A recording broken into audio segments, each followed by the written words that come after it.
জমি হাঙরদের তাণ্ডব। এই যে শিলিগুড়ি ঘটনা, যে শিলিগুড়িতে ফের আশ্রমের জমির ওপর নজর পড়েছে এই জমি হাঙরদের। এবার মাটিগাড়ায় রামকৃষ্ণ বিবেকানন্দ আশ্রমের জমি জবরদখলের অভিযোগ, ভুয়ো দলিল দেখিয়ে অন্যের নামে জমি মিউটেশনের অভিযোগ। জমি দখলমুক্ত করতে মুখ্যমন্ত্রীকে চিঠি দিতে বাধ্য হয় আশ্রম কর্তৃপক্ষ। আবেদন জানানো হয় চিঠি দিয়ে মুখ্যমন্ত্রী মমতা বন্দ্যোপাধ্যায়ের কাছে আশ্রম কর্তৃপক্ষের তরফে। রামকৃষ্ণ বিবেকানন্দ আশ্রমের 9.90 একর জমি দখল হয়ে গিয়েছে। অরিজিনাল দলিল আমাদের কাছে আছে। শিলিগুড়িতে জমি মাফিয়াদের দৌরাত্ম্য, ফের আশ্রমের জমি জবরদখলের অভিযোগ। যে জমিতে হওয়ার কথা ছিল দাতব্য হাসপাতাল, স্কুল, সেখানেই গজিয়ে উঠেছে বেআইনি নির্মাণ। এবার জমি মাফিয়াদের শিকার শিলিগুড়ি মাটিগাড়া রামকৃষ্ণ বিবেকানন্দ আশ্রম। গোডাউন, বাড়ি দেখতে পাচ্ছেন, সেই সমস্তটাই কিন্তু রামকৃষ্ণ বিবেকানন্দ আশ্রমের জমির ওপর তৈরি করা হয়েছে। বিভিন্ন সময়ের এই বিষয় নিয়ে কিন্তু রামকৃষ্ণ বিবেকানন্দ আশ্রম প্রশাসনিক দ্বারস্থ হয়েছিলেন। অভিযোগ, দার্জিলিং মোড় লাগোয়া আশ্রমের প্রায় 9.90 একর জমির বেশিরভাগটাই হয়ে গিয়েছে জবরদখল। আশ্রমের নামে দান করা জমি দখল করেছে মাফিয়ারা। বিভিন্ন সময় আমরা এটা দেখতে পেয়েছিলাম যে 80 দশকের শেষ দিক থেকে ওই জমির উপরে একটা জবরদখলের একটা প্রচেষ্টা শুরু হয়। শুধু তাই নয়, ইতিমধ্যে সেই জমি অন্যের নামে মিউটেশনও হয়ে গিয়েছে। আশ্রমের কাছে আসল দলিল থাকা সত্ত্বেও কিভাবে অন্যের নামে মিউটেশন হলো জমি? যারা ওখানে দখল করে বসে আছে ওরা কেউ জাল দলিল টলিল বের করে নিজেদের নামে মিউটেশন করে রেখেছে, তো সেটা তো ঠিক নয়। অরিজিনাল দলিল আমাদের কাছেই আছে। জমি দখল মুক্ত করতে এবার মুখ্যমন্ত্রীর দ্বারস্থ হলেন আশ্রম কর্তৃপক্ষ। ইতিমধ্যে মুখ্যমন্ত্রীকে চিঠি লিখেছেন তারা, পাশাপাশি শিলিগুড়ির মেয়রের কাছেও আবেদন করেছেন আশ্রম কর্তৃপক্ষ। উত্তরণের আশেপাশে কিছু প্রপার্টি ছিল, ওরা বলছে, আমি চিঠিটা কালকে পেয়েছি, আমাকে বলার পরে আমি এসে চিঠিটা পেলাম। আমি চিঠিটা পাওয়ার পর আমি স্বামীজিদের সাথে কন্ট্যাক্ট করেছি। ইসকন ভারত সেবাশ্রম সংঘ এদের আক্রমণ করলে, অর্থাৎ এরা যখন আক্রান্ত হয় তখন পশ্চিমবঙ্গ সরকারের যে প্রোটেকশনটা দেওয়া উচিত সেটা দেন না। কয়েক মাস আগেই সেবক রোডে রামকৃষ্ণ মিশনের জমি জবরদখলের অভিযোগ ওঠে। মেয়রের হস্তক্ষেপে জমির কাগজপত্র হাতে পেয়েছিলেন রামকৃষ্ণ মিশন কর্তৃপক্ষ। এবার কি দখলমুক্ত হবে আশ্রমের জমি?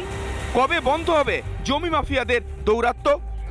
শিলিগুড়ি থেকে রণজিৎ বোসের রিপোর্ট, রিপাবলিক বাংলা। প্রথমত আসল যে দলিল সেই জমির তা রয়েছে আশ্রম কর্তৃপক্ষের কাছে, কিন্তু বেশ কিছু অসাধু যারা দুষ্কৃতী এবং একই সঙ্গে জমি হাঙর, জমি মাফিয়া, তারা কি করেছে, ভুয়ো দলিল তৈরি করে তা দিয়ে মিউটেশন পর্যন্ত করে নিল। এবং এক্ষেত্রেই মূলত বিএলআর অফিসের বিরুদ্ধে উঠছে অভিযোগ যে সেখান থেকে কিভাবে ভুয়ো দলিল এবং একই সঙ্গে মিউটেশন করা হলো। রণজিৎ আমাদের প্রতিনিধি এই মুহূর্তে আমাদের সঙ্গে রয়েছে। রণজিৎ, দেখো, এই যে শিলিগুড়ি ঘটনা আমরা বলছি, এর ঠিক পাশাপাশি কিছুদিন আগেই আমরা দেখেছি যে সেবকের সেখানেও কিন্তু এই রোডের ওপরে রামকৃষ্ণ মিশনের জমি জবরদখলের অভিযোগ সামনে আসে। একই অভিযোগ ফের একবার এক্ষেত্রেও সামনে আসলো, কিন্তু এই যে বিএলআরওর একটা ভূমিকা থাকে, মিউটেশন করা হলো, সুতরাং সেটাই বা কিভাবে করা হলো, মূলত মিউনিসিপ্যালিটি তাদেরই বা এক্ষেত্রে কি ভূমিকা, একটু বিস্তারিত যদি জানাও এই বিষয়ে।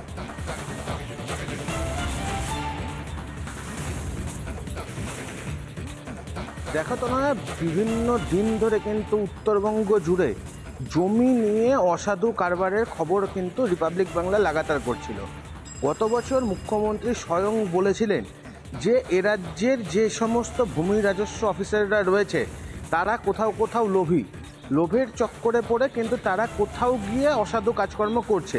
এই মুহূর্তে আমি দাঁড়িয়ে রয়েছি মাটিগাড়ার সেই এলাকাতে, যেই এলাকাতে কিন্তু 80 দশক থেকে রামকৃষ্ণ বিবেকানন্দ আশ্রমের জমি রয়েছে। আমি ঠিক আমার পেছনে দেখানোর চেষ্টা করব, দেখলে বোঝার উপায় নেই যে এখানে রামকৃষ্ণ মিশন কিংবা রামকৃষ্ণ বিবেকানন্দ আশ্রমের ফাঁকা জমি ছিল। এখন প্রায় এই এলাকা জুড়ে কোথাও হয়ে গিয়েছে কারখানা, কোথাও হয়ে গিয়েছে গাড়ির শোরুম এবং কোথাও হয়ে গিয়েছে ঘনবসতি।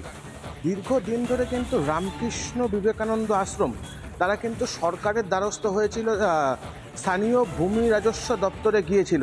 সেখানে গিয়েও কিন্তু তাদের যে নির্দিষ্ট জমি ছিল 9.90 একর, যার মধ্যে 10 বিঘা তাদের কেনা জমি এবং বেশিরভাগটাই দিয়েছিলেন সেই সময়কার এখানকার ব্যবসায়ী বিনয় কুমার দত্ত।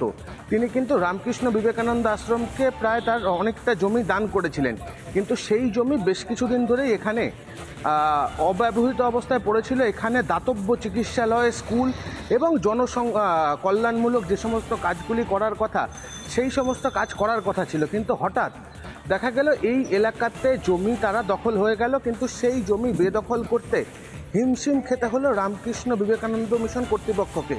তারা গত মাসের 27 তারিখ মুখ্যমন্ত্রীকে চিঠি লিখেছেন যে তাদের জমি যাতে তারা ফিরে পায়, এবং স্থানীয় মেয়র অর্থাৎ শিলিগুড়ি পৌর নিগমের মেয়র গৌতম দেবের কাছে গিয়েছেন। সমস্ত নথি তারা দেখিয়েছেন। রিপাবলিক বাংলাকে তারা কিন্তু জানিয়েছেন যে একাধিক জমি সংক্রান্ত একাধিক কিন্তু যে নথি তাদের কাছে ছিল এবং এখনও পর্যন্ত তাদের কাছে রয়েছে। আমি একটু একজন স্থানীয় ব্যক্তিত্বদের সাথে কথা বলার চেষ্টা করব। দাদা, এখানে তো রামকৃষ্ণ মিশনের জমি ছিল, সেই জমিটা কোথায় গেল? রামকৃষ্ণ মিশনের জমি তো আমি তো জানলামই না। আমি তো এখানকার শুনেছেন তো গতকাল থেকে এখানে রামকৃষ্ণ মিশনের জমি ছিল। এখানে কিন্তু যেটা দেখা যাচ্ছে যে বিভিন্ন সময় ধরে রামকৃষ্ণ মিশনের জমি ছিল, কিন্তু এখনকার পরিস্থিতি এতটাই ভয়ঙ্কর হয়ে গিয়েছে যে সেই জমি শুধুমাত্র রামকৃষ্ণ মিশনের জমি নিয়েই তারা এইরকম ভাবে দালালি করেছে, এইরকম ভাবে জমি ছিনিয়ে নিয়েছে বা একেবারে বেনামে করে নিয়েছে, অর্থাৎ নাম পরিবর্তন করে নিজেদের দখলে নিয়েছে। কারা এরা, তাদের পরিচয়টা কি জানা যাচ্ছে? দেখো, উত্তরবঙ্গের বেশিরভাগ এলাকাতেই কিন্তু জমি মাফিয়া অর্থাৎ ভূ মাফিয়াদের রাজত্ব চলছে। শুধুমাত্র রামকৃষ্ণ মিশনের জমি নয়, একাধিক জমিতে কিন্তু এই ধরনের নাম পরিবর্তন করে নিজেদের নামে করে নেওয়া গরিব মানুষের জমিকে তারা দখল করে নেয়। পরবর্তীতে সেই নকল কাগজ বানিয়ে মিউটেশন তৈরি করা ইত্যাদি কিন্তু উত্তরবঙ্গ জুড়ে বিভিন্ন দিন ধরে চলছে। কিন্তু এই বিষয় নিয়ে মুখ খুলতে দেখা গেছিল মুখ্যমন্ত্রীকে, কিন্তু সেখানেই কিন্তু ইতি হয়ে গিয়েছে। পরবর্তীতে জমি হাঙর কিংবা জমি মাফিয়াদের যে কাজ তারা কিন্তু দীর্ঘদিন ধরে একই রকমভাবে চালাচ্ছে। আমি জন্য স্থানীয় বাসিন্দা নজর রাখা, অর্থাৎ স্থানীয় বাসিন্দারা তারাও যে অভিযোগ করছেন এবং একই সঙ্গে প্রশাসনের ভূমিকা নিয়ে, একই সঙ্গে মিউনিসিপ্যালিটির ভূমিকা নিয়েও রীতিমতন প্রশ্ন উঠে আসছে। নজর রাখো তুমি। অন্যদিকে আপনাদের সামনে বক্তব্য আমরা তুলে ধরি। রাজ্য বিজেপির সাধারণ সম্পাদক জগন্নাথ চট্টোপাধ্যায় কি বলছেন, শুনুন। তৃণমূল কংগ্রেসের ধর্মে রয়েছে সিন্ডিকেটবাজি, তোলাবাজি, জবরদখল, রাহাজানি ইত্যাদি। তো এটা কোনো অস্বাভাবিক ঘটনা নয়। আপনারা যদি বলতেন যে তৃণমূল কংগ্রেসের কোনো নেতা রামকৃষ্ণ মিশনের বেদখল হয়ে যাওয়া জমি উদ্ধার করে রামকৃষ্ণ মিশনকে ফেরত দিয়েছে, আমরা দুহাত তুলে হাততালি মারতাম। কিন্তু তৃণমূল কংগ্রেস রামকৃষ্ণ মিশন ভারত সেবাশ্রমের জমি যে দখল করবে সেটাই স্বাভাবিক। তার কারণ তৃণমূল কংগ্রেসের মুখিয়া সরাসরি এই হিন্দু সনাতনীদের যে দুটি সংস্থা, ভোটের মুখে আপনারা দেখেছেন রামকৃষ্ণ মিশন ভারত সেবাশ্রম সংঘকে আক্রমণ করেছে। তো সেই আক্রমণেরই অনুসারী কাজ তার ভাইয়েরা করছে। তার ভাইয়েরা রামকৃষ্ণ মিশনের জমি এবার দখল করা শুরু করেছে।